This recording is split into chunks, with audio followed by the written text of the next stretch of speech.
Sa loob ng maraming taon, libu-libong pamilyang Pilipino ang walang maayos na tirahan.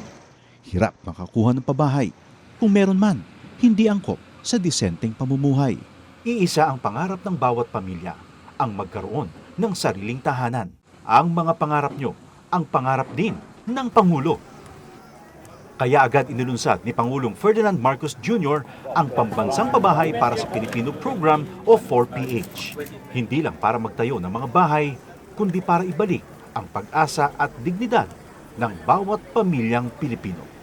Noong nakaraang linggo, binalikan ng Pangulo ang ilan sa mga housing projects sa Pampanga para tiyakin na ang bawat pamilya may tunay na pagkakataong magkaroon ng sariling tirahan at ang bawat tahanan ligtas at dekalidad.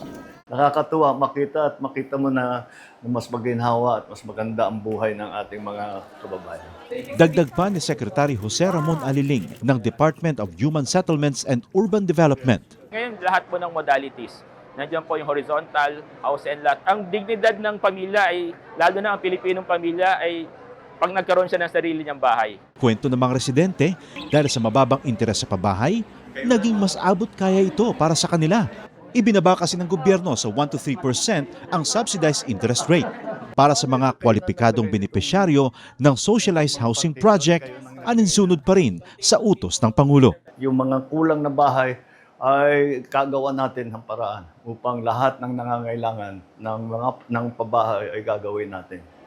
Sa buong bansa, tuloy-tuloy ang trabaho. Isa-isang inaayos sa mga bagay na magpapagaan sa buhay ng mga Pilipino. Kasama na rito ang disente at sariling tirahan na hindi lang pangarap, kundi tahanang nabubuksan para sa bawat Pilipino.